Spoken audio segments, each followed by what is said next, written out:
Mi hermana brindó por el amor en su fiesta de compromiso, yo sonreí, cancelé la luna de miel y tomé el coche de vuelta. Ella nunca volvió. En la fiesta de compromiso de mi hermana alzó la copa y dijo: unos se encuentran el amor, otros solo lo financian. Todos se rieron, yo no solo sonreí, fui a la mesa de regalos y agarré el sobre con los boletos de luna de miel que había comprado por $9,000, unos $45,000 al cambio de hoy. Después le mandé un mensaje a la agente de viajes. 5 minutos después ella miró el celular y empezó a gritar. El coche era una Toyota Highlander plateada, limpia, confiable, financiada a mi nombre con cuotas que yo llevaba pagando desde hacía 16 meses. Marcela, mi freno de mano, lo necesitaba porque estaba cambiando de trabajo. Decía que Uber estaba carísimo y que el bus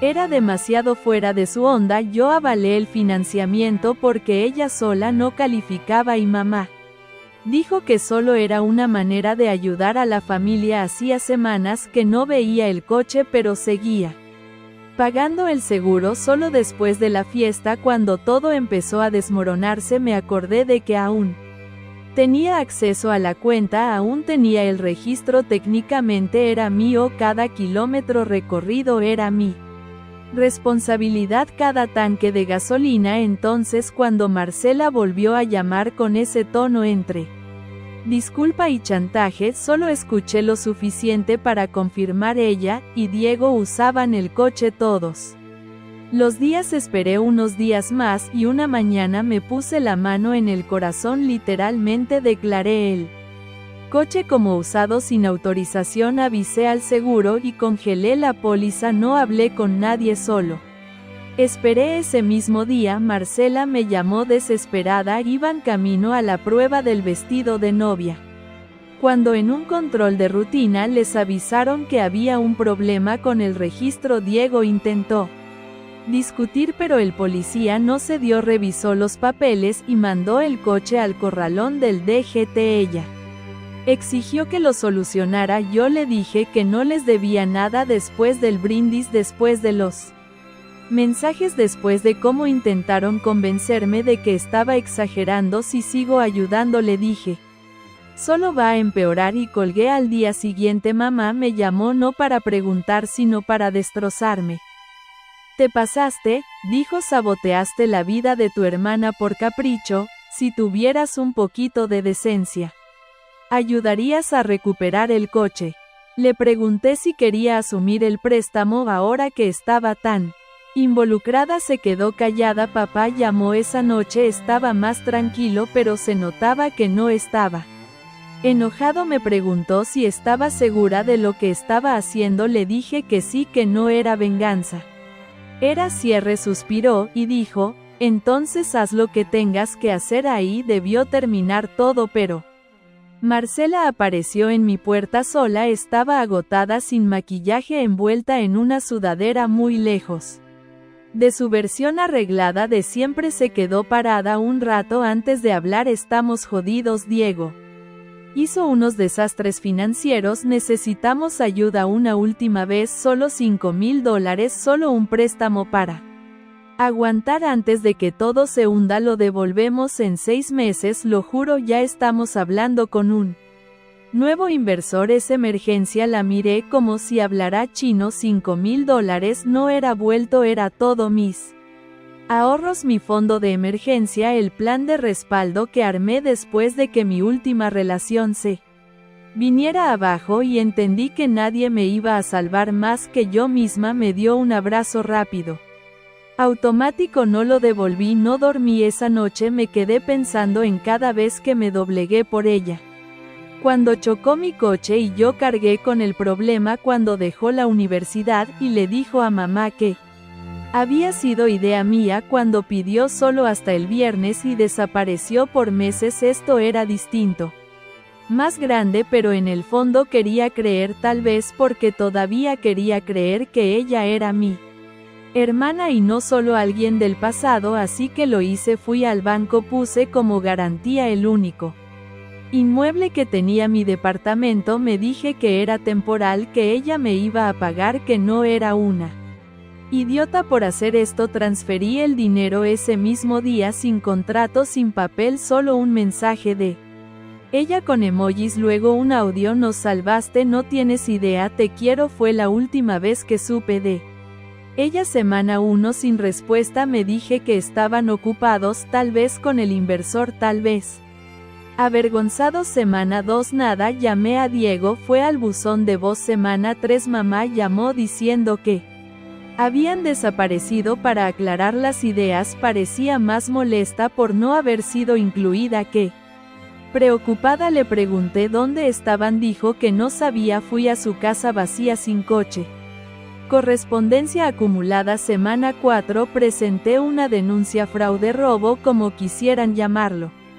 El comisario parecía ver eso todos los días. Escuchó mi declaración, dijo que iba a investigar, pero en su mirada no se veía convicción. Esa noche recibí un mensaje furioso de mamá: ¿cómo pudiste denunciar a tu propia hermana?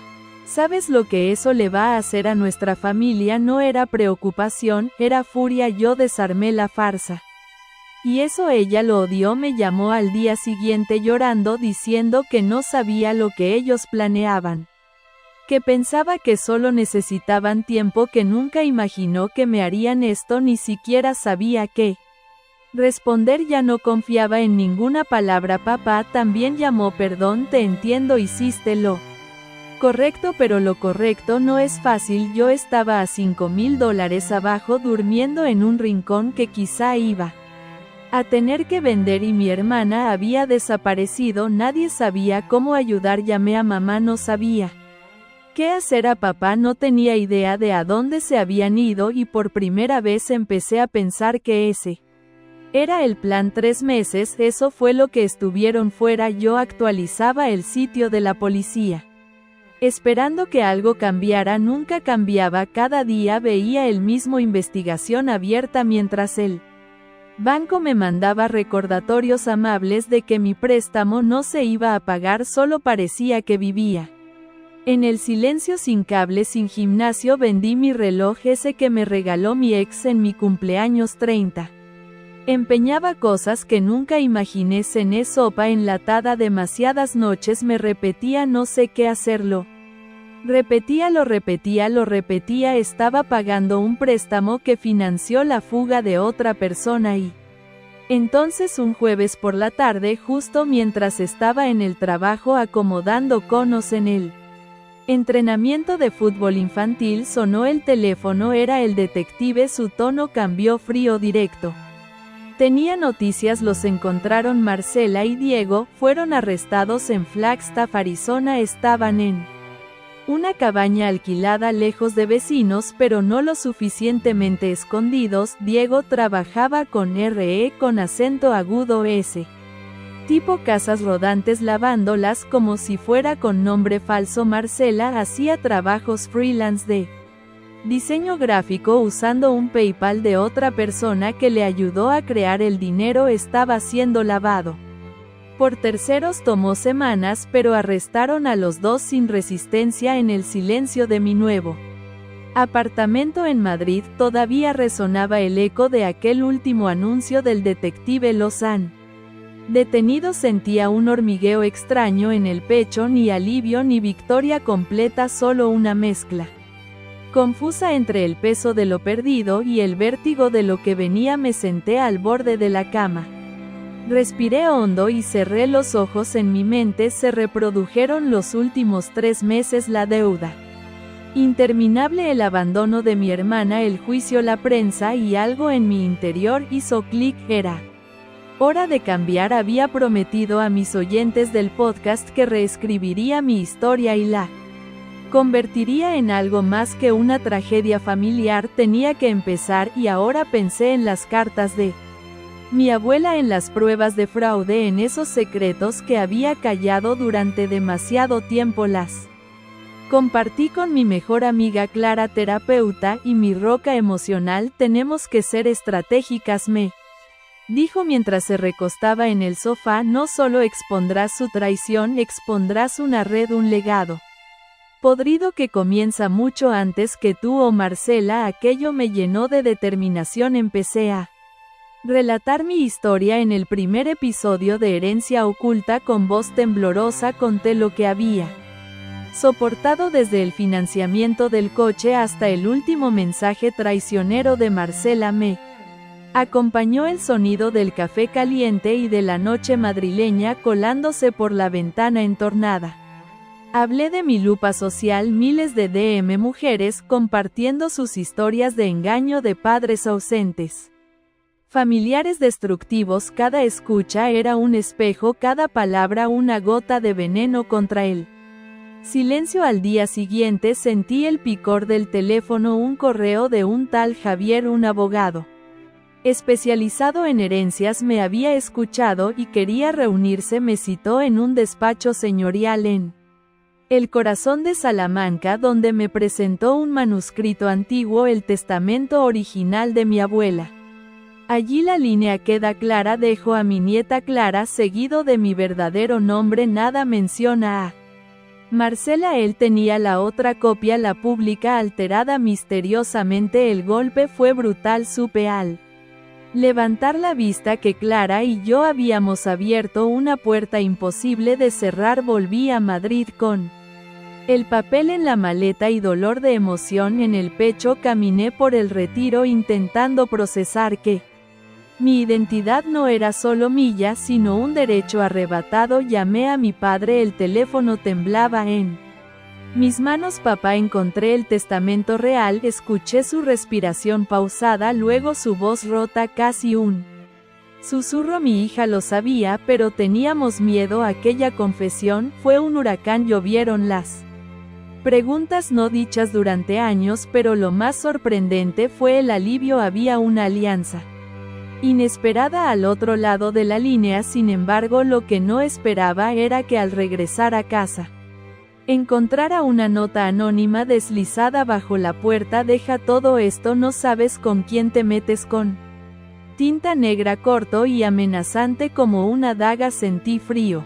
¿Quién me estaba hablando desde las sombras? Un tío resentido, un cómplice de Marcela. Tuve dos opciones: dejarlo o convertirlo en gasolina. Respiré, lo conservé, lo temperé y lo guardé en mi escritorio. Esta no es la historia de una víctima indefensa. Esa noche revisé todos los documentos que había acumulado: contratos bancarios, pruebas de transferencias, el texto de Marcela pidiéndome 55,000. Todo apuntaba a algo mucho más grande que un fraude entre hermanas. Cuando cerré los ojos vi mi reflejo con una máscara diferente, de guerrera calculista, centrada. Sabía lo que debía hacer: exponer la verdad hasta las últimas consecuencias, empezar una batalla legal y moral, poner en pie el podcast, la demanda, la movilización, pero sobre todo recuperar mi vida. Y justo en ese momento el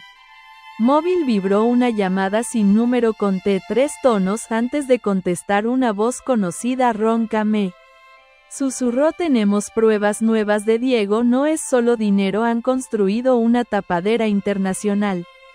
Sentí las rodillas flojas, no tenía idea de que esto iría tan lejos. Lo único que supe fue que la siguiente carga que tenía que enfrentar iba más allá de España. Entonces cerré los ojos y murmuré: estoy lista. El día siguiente amaneció con una extraña calma en Madrid, pero dentro de mí la tormenta apenas comenzaba. No pude dormir casi nada. La llamada de la noche anterior me había dejado con el corazón acelerado y una idea fija en la cabeza: lo de Marcela y Diego no era una simple estafa familiar, era algo más estructurado, más peligroso, y yo sin querer había caído en el centro de una red que no entendía por completo. Fui directamente a ver a Clara. Necesitaba hablar con alguien que no solo me creyera, sino que entendiera que esto ya no era personal, era estratégico. Entré a su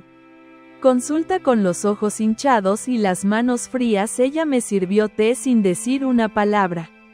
¿Quién te llamó anoche?, preguntó finalmente. No lo sé, respondí. No se identificó, pero dijo que tenía Pruebas nuevas de Diego habló de una tapadera internacional, ella dejó la taza a medio camino. ¿Qué tipo de tapadera? No sé, pero mencionó movimientos de dinero, identidades falsas, no es solo lo que me robaron, hay más gente. Clara se reclinó en la silla pensativa, tenemos que rastrear esa llamada.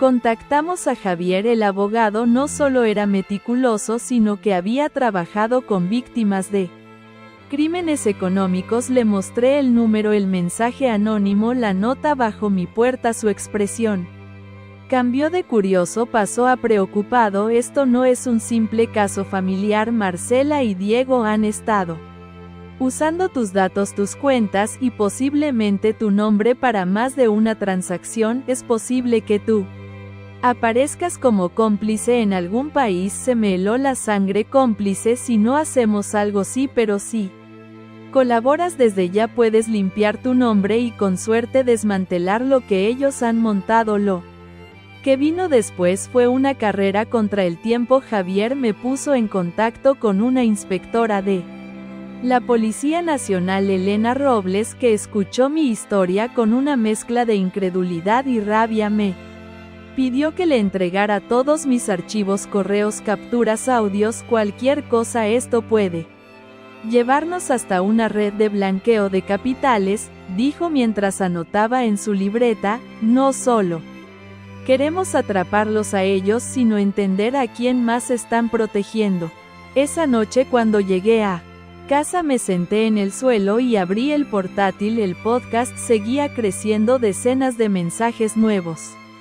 Una mujer de Valencia me había escrito contando cómo su cuñado la convenció de firmar un préstamo y desapareció. Otra desde Sevilla relataba que su hermana la hizo responsable de una empresa fantasma.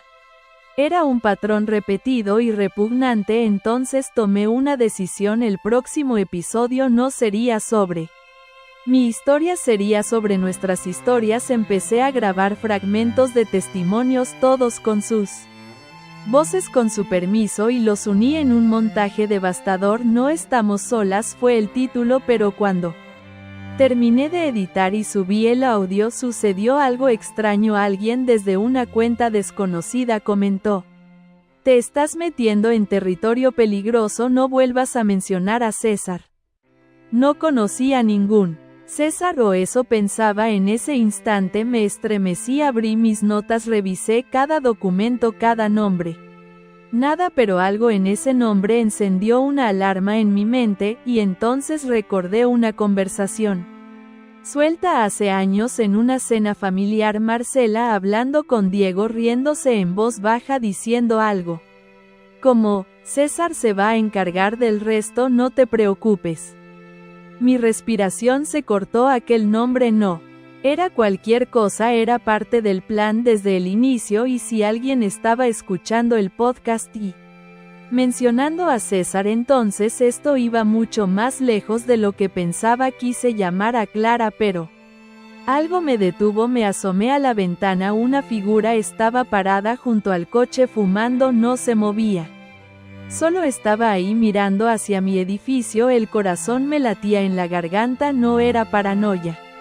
Marcela no solo me había robado, me había marcado. No dormí esa noche. Me pasé horas mirando por la persiana entreabierta, esperando que esa figura desapareciera de la calle, y cuando finalmente lo hizo, dejándome con una mezcla de alivio y terror, el insomnio ya se había instalado dentro de mí. El nombre César se repetía en mi cabeza como un eco en una catedral vacía. No tenía rostro ni historia, pero algo me decía que él era la pieza clave de todo este rompecabezas. A la mañana siguiente fui directamente a la comisaría donde trabajaba Elena Robles. Necesitaba respuestas, necesitaba protección y más que nada necesitaba entender si estaba siendo seguida o si todo esto estaba en mi cabeza.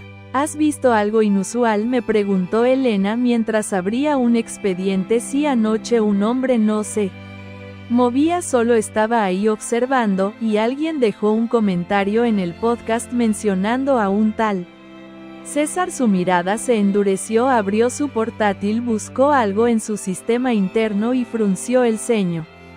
César Díaz aparece en varias investigaciones relacionadas con fraude, evasión de impuestos y blanqueo de capitales, pero nunca lo hemos podido atrapar. Usa terceros, casi siempre mujeres jóvenes.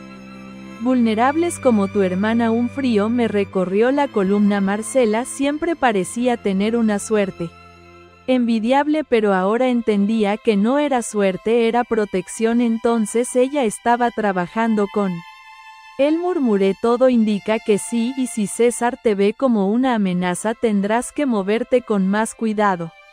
Esa misma tarde, Elena me asignó vigilancia discreta, un coche civil aparcado cerca, rondas cada 2 horas. Yo no era una ciudadana común más, ahora era una testigo clave en una operación mucho mayor y lo peor, estaba sola. Fui al banco a revisar mis cuentas, había movimientos extraños, pequeñas transferencias salientes hacia una cuenta en Andorra. No las había hecho yo. Le mostré los extractos a Javier, él los revisó con ojos de halcón. Han usado tu identidad para mover dinero fuera del país. No es solo robo, es lavado, y si no probamos que no fuiste tú podrías acabar implicada oficialmente. Quise gritar, romper algo. ¿Cómo llegamos a esto? A cómo la persona que cuidé, protegí, defendí me convirtió en su escudo humano para cometer delitos. ¿Y si vamos a Andorra?, pregunté de pronto, ¿y si encontramos a alguien que nos hable de esa cuenta? Podríamos, dijo Javier cauteloso, pero es territorio complicado, no sabemos quién está detrás ni cuán profundo es el hoyo. Ya estoy dentro, le respondí mirándolo a los ojos hasta el fondo, y no me pienso hundir sola. Preparar el viaje fue como planear una fuga. Dejé a Clara con acceso a todo mi correo, mis documentos, incluso la contraseña del podcast. Le pedí que siguiera publicando si algo me pasaba. Y antes de irme subí un episodio nuevo titulado Él nos ve. No mencioné nombres, solo conté una historia real como todas las demás, pero esta vez era sobre cómo el abuso se esconde a veces detrás de trajes caros y promesas familiares, sobre cómo una hermana puede ser la primera traición pero nunca la última. Y justo antes de cerrar el portátil vi un mensaje nuevo sin asunto, lo abrí solo. Tenía una frase: no deberías ir a Andorra, estaban vigilándome, lo sabían, y aún así subí al tren a las 6:23 de la mañana con la mochila al hombro, los papeles en la mano, y un fuego en el pecho que ya nadie podía apagar. Llegar a Andorra fue como cambiar de dimensión. Las calles eran limpias, tranquilas, demasiado ordenadas para lo que llevaba dentro. El aire frío de los Pirineos me golpeó la cara apenas bajé del tren, pero no me quejé, estaba acostumbrada a climas más fríos que eso. Emocionales sobre todo. Me alojé en un hotel discreto en la zona de Escaldes, en Gordaní, sin ventanas.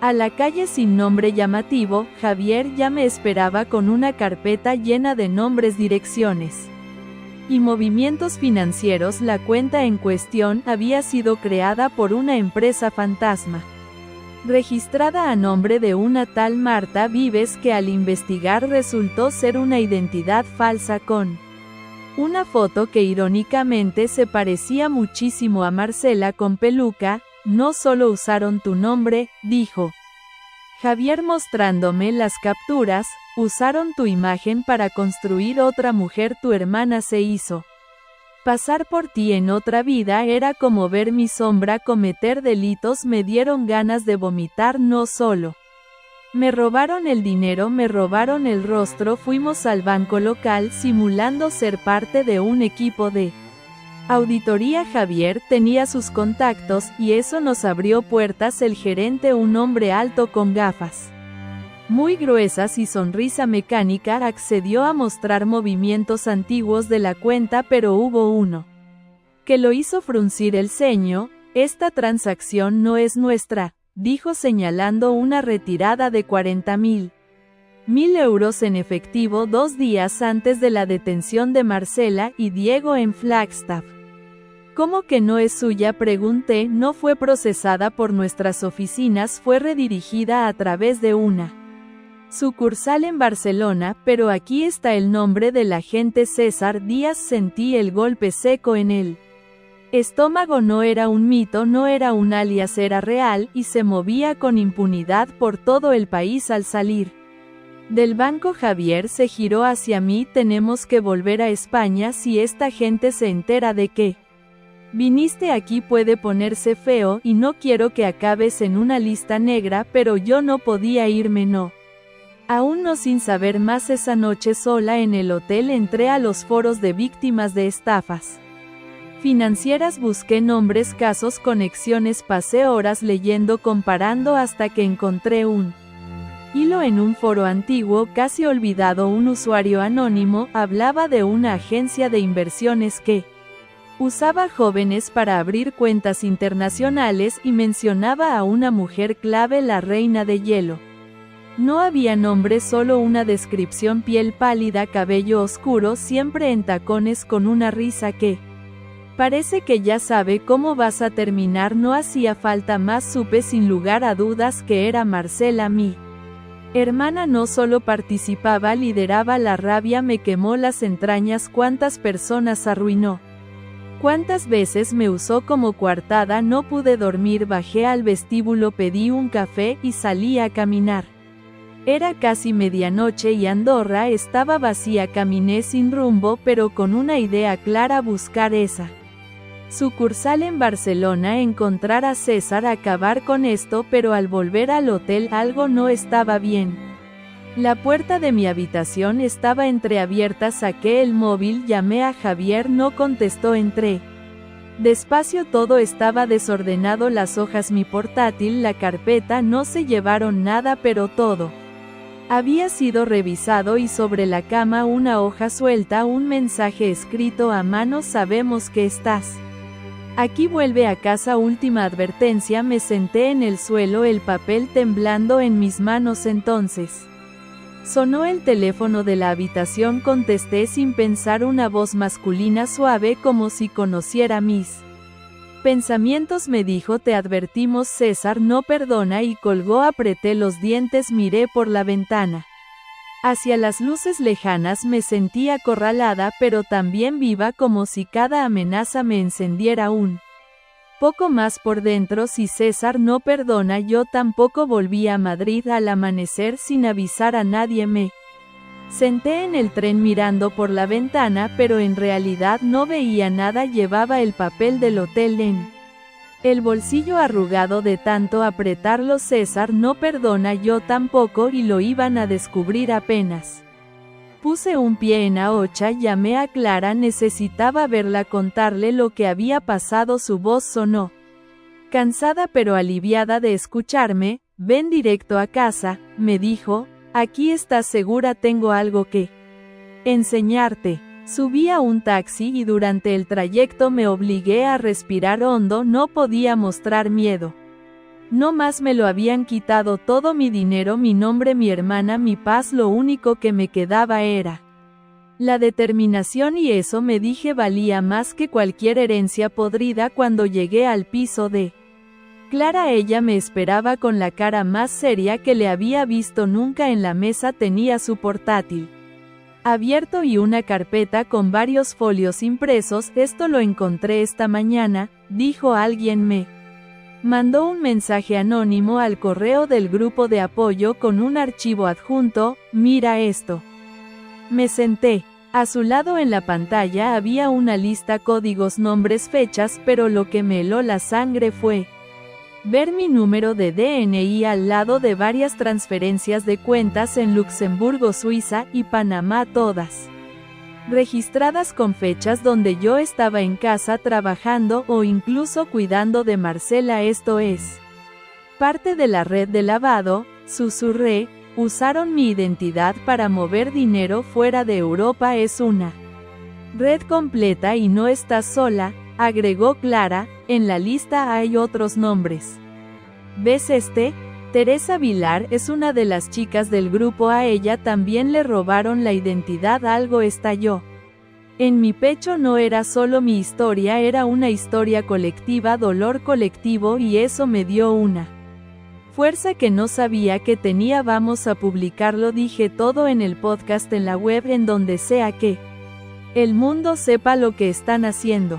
¿Estás segura? Esto puede ponerte en la mira directa. La miré fijamente, ya estoy en la mira, así que vamos a darles una razón real para tener miedo. Grabamos el episodio esa misma noche, fue crudo, sin música, sin edición, solo mi voz y la rabia justa. Esta es la historia de cómo mi hermana me convirtió en un peón, de cómo hombres con nombres invisibles crearon un imperio sobre nuestras espaldas, pero no más. Hoy empezamos a hablar y esta vez no vamos a callar. Lo subí a las 2 de la mañana, a las 8 ya era viral, miles de reproducciones, comentarios compartidos, personas que decían, me pasó igual. Mujeres que empezaron a reconocerse en mis palabras. Se había iniciado algo, y no lo iban a parar con amenazas, pero con la luz del día llegó también el golpe. Un coche negro estaba aparcado frente al edificio, no tenía placas visibles. Dentro 2 hombres no se bajaron, no hablaron, solo esperaron por horas. Llamé a Elena Robles, le conté todo, me escuchó en silencio. Vamos a tomar medidas, dijo finalmente, pero necesito que vengas a declarar oficialmente sobre lo que encontraste en Andorra y Luxemburgo, y necesito ese archivo. Se lo mandé de inmediato, pero no me quedé quieta, fui a ver a mi padre. No lo había visto desde la última conversación telefónica. Vivía en un piso antiguo en el barrio de Lavapiés. Cuando abrió la puerta tenía el rostro cansado, más delgado, pero los ojos vivos. Me abrazó sin decir una palabra. Nos sentamos en la cocina, le conté todo, cada detalle. Papá, necesito que me digas la verdad.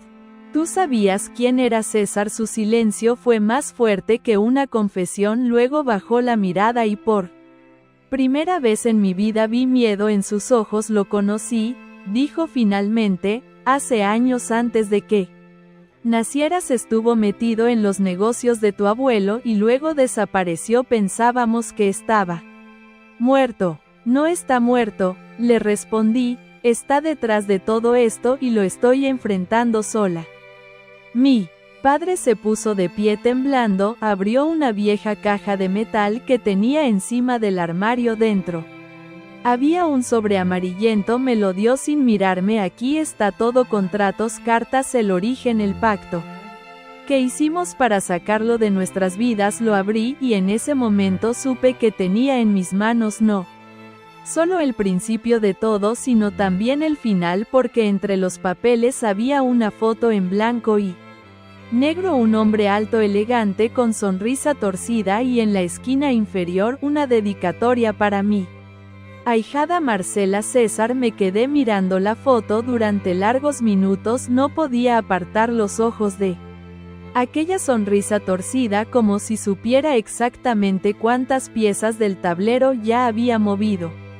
Para mi ahijada Marcela, decía, una dedicatoria simple pero que lo cambiaba todo. César no solo conocía a mi hermana, era parte de su vida desde siempre y nadie me había dicho nada. Mi padre, aún de pie, parecía otro hombre, más bajo, más frágil, más viejo, como si cargar con ese sobre todos estos años le hubiese robado parte del alma.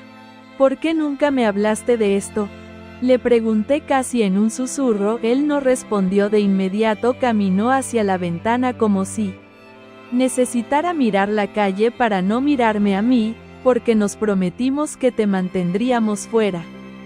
Dijo finalmente, tu madre, yo, hasta tu abuelo, todos sabíamos quién era César, sabíamos lo que hacía.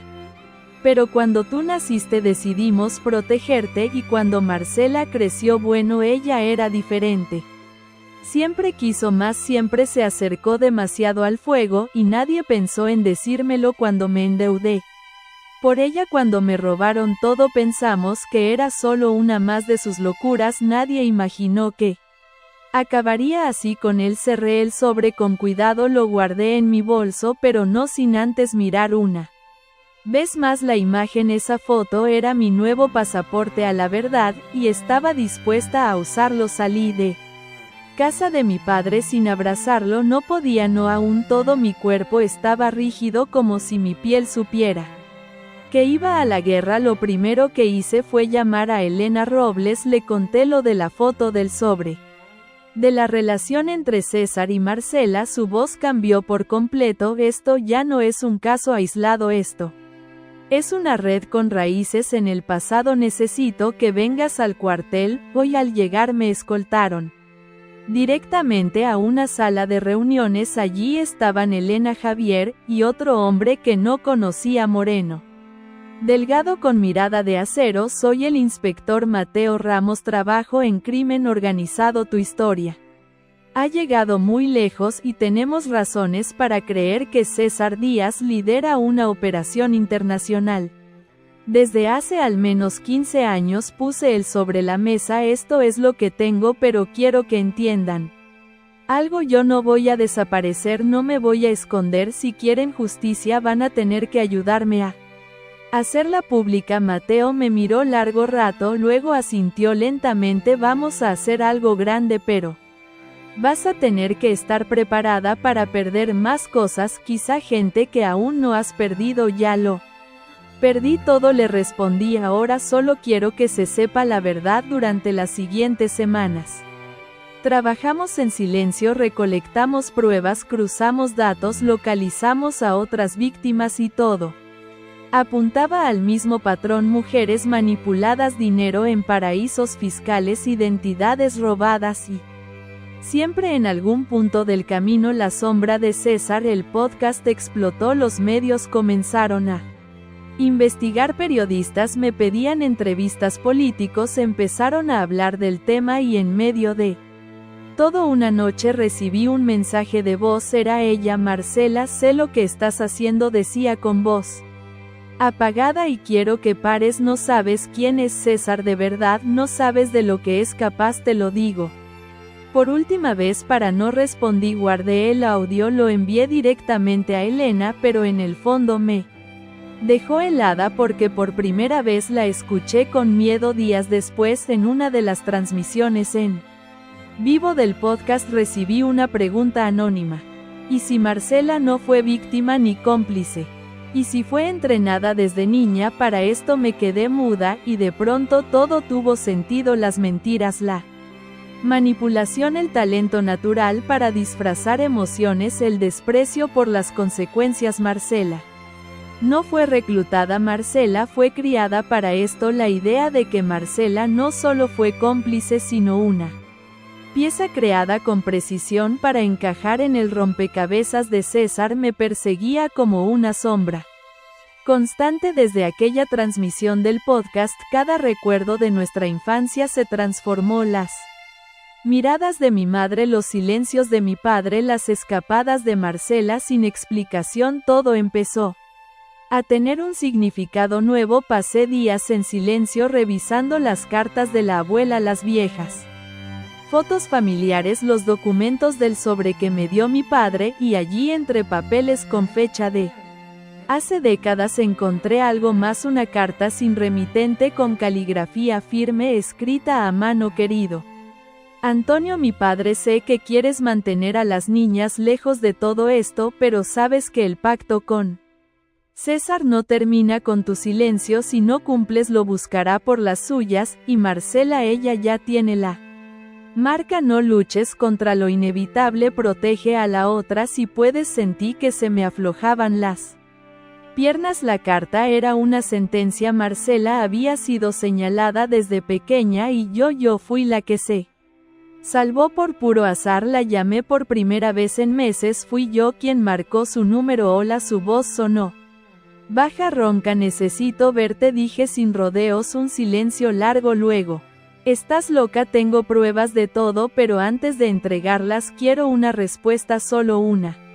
¿Desde cuándo lo sabías? Ella suspiró por un segundo, creí escuchar un leve sollozo. Siempre lo supe, y colgó. El vacío que dejó esa llamada no era de sorpresa, era de confirmación, algo que ya sabía, pero Me negaba a aceptar. Mi hermana no se perdió, fue moldeada para esto por César, por el silencio de mis padres, por todo un sistema que prefirió sacrificar una hija para proteger otra. Llevé la carta a la policía. Elena y Mateo la leyeron con el ceño fruncido, no hablaban, pero entendí que lo que sostenían entre las manos era una bomba. Esto implica a más personas, dijo Mateo. Finalmente tu familia, tal vez tus abuelos, podemos usarlo, pero va a doler. Ya estoy rota, le dije, así que duela. Las siguientes semanas fueron una guerra emocional. Declaraciones, registros, confesiones. La policía detuvo a 3 antiguos socios de César en Valencia y Vigo. En sus dispositivos se encontraron correos, audios y planes de expansión, y en medio de todo un nombre apareció una y otra vez: Marcela. Yo seguía con el podcast, pero ahora era distinto. No era solo mi voz, eran decenas, mujeres, hermanas, hijas, víctimas. Cada episodio era más intenso, más cargado de verdad, más peligroso. Un día, al terminar una grabación, Clara me esperaba en la sala con el rostro pálido. Hay algo que debes ver, me dijo encendiendo el televisor. Era una entrevista en directo en un canal nacional. La presentadora anunciaba una exclusiva hoy. En un testimonio impactante, una mujer revela haber sido cómplice forzada de César Díaz. Su nombre, Marcela. Me senté sin aire. Allí estaba ella, delgada, pálida, nerviosa, pero hablaba con firmeza, y en cada frase me derrumbaba un poco más. Crecí en una casa donde lo correcto se callaba, donde las decisiones ya estaban tomadas. Nunca tuve elección. César era como un tío, me enseñó a esconder, a seducir, a manipular. Lo hice todo, pero no lo hice sola, no fui la única. El estudio quedó en silencio. Entonces la presentadora preguntó: ¿estás diciendo que tu familia lo sabía? Y Marcela, mirando directo a la cámara, dijo: todos sabían, incluso ella. Mi mundo se congeló. Ella acababa de lanzarme a los lobos. No lloré, ni una lágrima, ni un temblor, ni una expresión. Me quedé sentada en el sofá, inmóvil, viendo cómo Marcela, en una sala de televisión iluminada, decía frente a todo el país que yo también había sabido, que yo también formaba parte. Clara me apagó la televisión sin decir nada, pero sus ojos hablaban. Tenía miedo por mí. ¿Lo ves?, dije con voz seca. Lo va a hacer hasta el final. Se va a hundir, pero antes me va a arrastrar. Con ella no lo va a lograr, respondió. Ya nadie le cree del todo, pero no era tan simple. Marcela no hablaba para mí, hablaba para el público, para los fiscales, para César. Estaba marcando territorio. Yo no soy la única, repetía. Era una advertencia, un chantaje en voz baja. La prensa se volvió loca. En menos de una hora mi nombre estaba en tendencia. Sabía, o no sabía, es víctima o cómplice la hermana del escándalo financiero más oscuro de España. Las redes sociales ardían, opiniones, teorías, odio disfrazado de juicio moral, y yo ahí en mi apartamento, convertida en trending topic, sin haber hecho nada salvo contar la verdad. Esa noche no dormí, no quise dormir. Me senté frente al micrófono y grabé un nuevo episodio, el más difícil de todos. Mi nombre es Inés, y esta es la historia de cómo mi hermana me traicionó por última vez. No soy cómplice, no soy perfecta, pero no voy a quedarme callada mientras otra persona convierte la verdad en espectáculo. Conté todo con detalles, desde la primera deuda hasta la carta, desde el coche hasta el sobre con la foto. Usé sus palabras contra ella. Desmentí cada mentira, sin rencor, sin insultos, solo hechos, y al final terminé con una frase que no me pertenecía, pero que sentí mía. Si me vas a enterrar, asegúrate de que esté muerta. El episodio se volvió viral en menos de 24 horas, pero no fue eso lo que me sacudió, fue la llamada de mi madre. ¿Estás contenta ahora?, me gritó entre sollozos. ¿Es eso lo que querías? ¿Ver a tu hermana destruida? Destruida, le respondí con una risa amarga. Mamá, ella me destruyó a mí, tú ayudaste, y ahora me Pregunta si estoy contenta. Ella está enferma. Inés está rota. Siempre lo estuvo y eso justifica lo que hizo. Silencio, luego un susurro. César la preparó para sobrevivir y nosotros dejamos que lo hiciera. Esa fue la confesión que nunca imaginé oír. Mi madre entre lágrimas admitiendo que sabía que permitieron todo para protegerla, como si yo no mereciera lo mismo. Corté la llamada. No podía soportar escuchar más. Esa misma noche recibí una visita inesperada. Mateo, el inspector, venía con una expresión grave y un sobre en la mano. Tenemos una pista y necesito que veas esto. Abrió el sobre.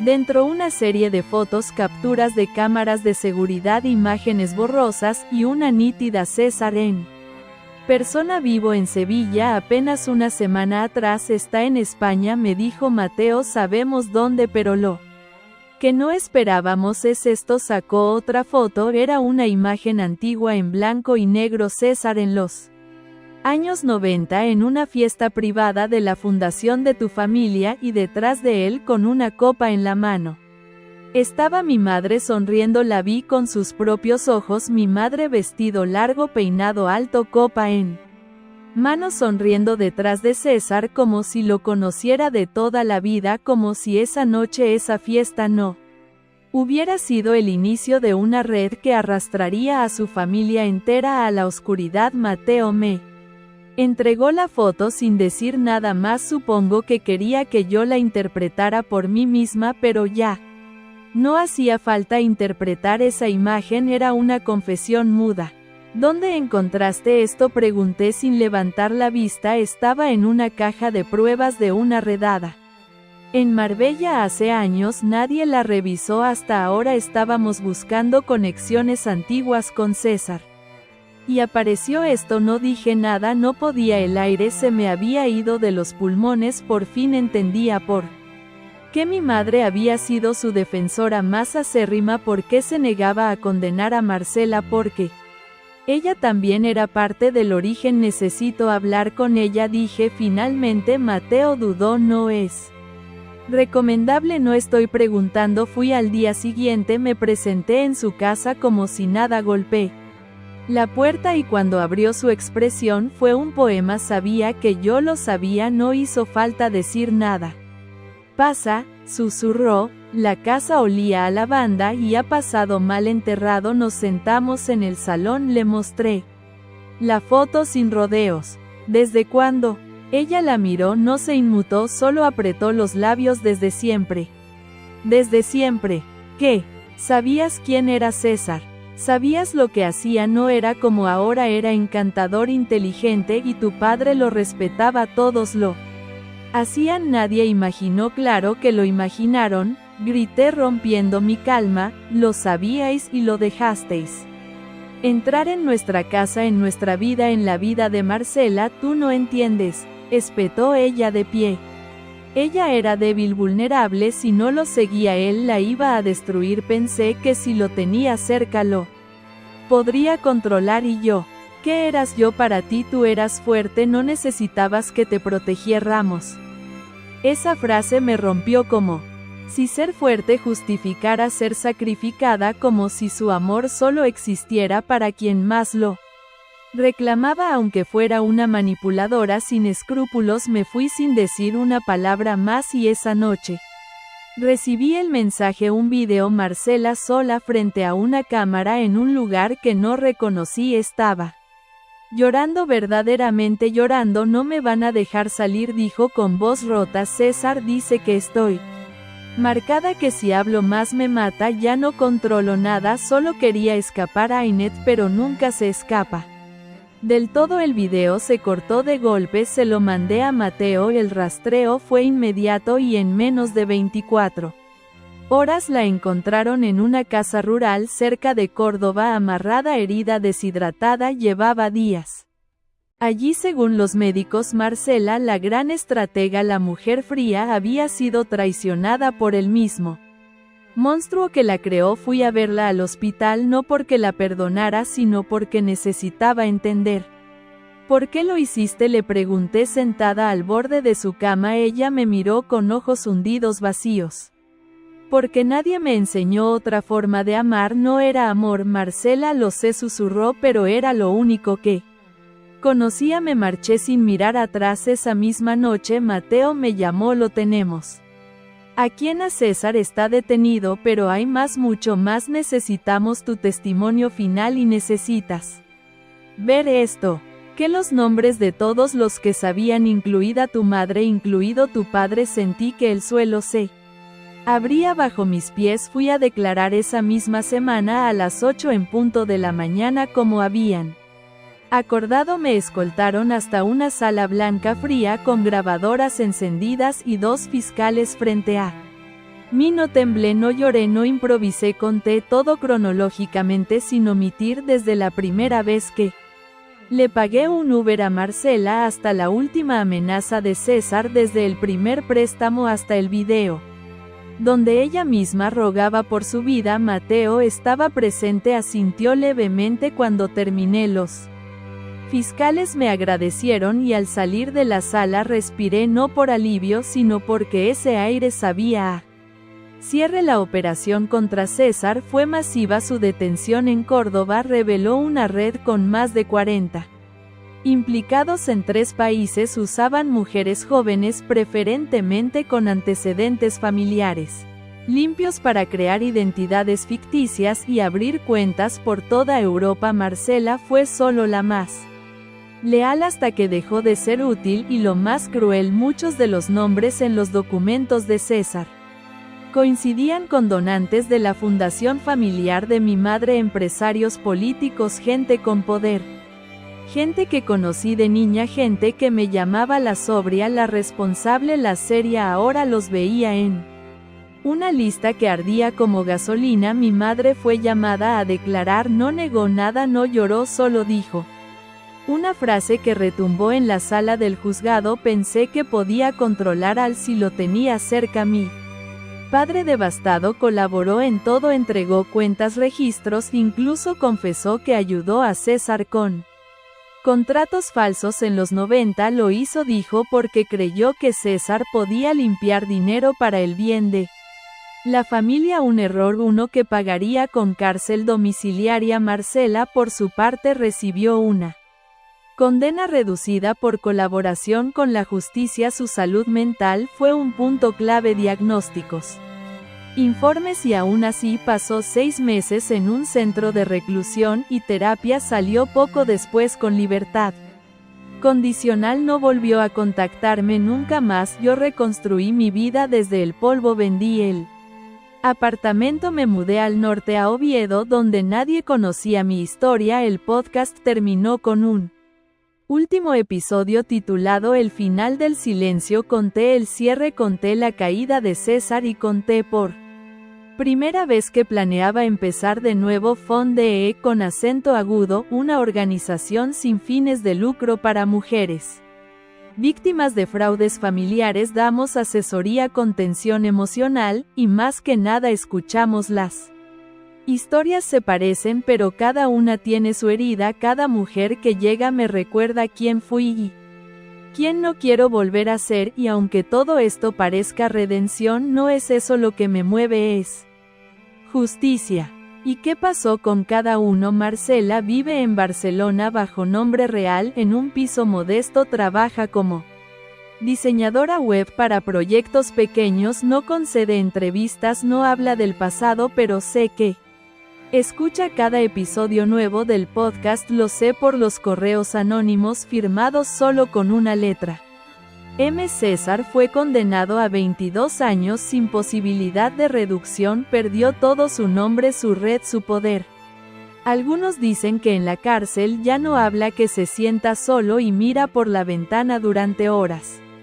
Yo prefiero pensar que se repite mis palabras: si me vas a enterrar, asegúrate de que esté muerta. Mi madre vive en una residencia para personas mayores. No recibo llamadas suyas, no tengo intención de visitarla, pero un día recibí una carta cortísima: tenías razón, siempre fuiste más fuerte. Mi padre me manda mensajes cada semana, no siempre contesto, pero cuando lo hago hablamos de cosas simples. Él Clima libros las plantas él vive con la culpa no puedo quitársela pero al menos la reconoce Clara. Sigue siendo mi hermana la que elegí la que estuvo es mi socia en la organización y mi familia real. Sin secretos sin juegos y yo ahora duermo tranquila no porque todo terminó sino porque por fin empezó mi vida me quedé con lo más valioso que se puede tener la verdad y eso nadie más me lo va a robar.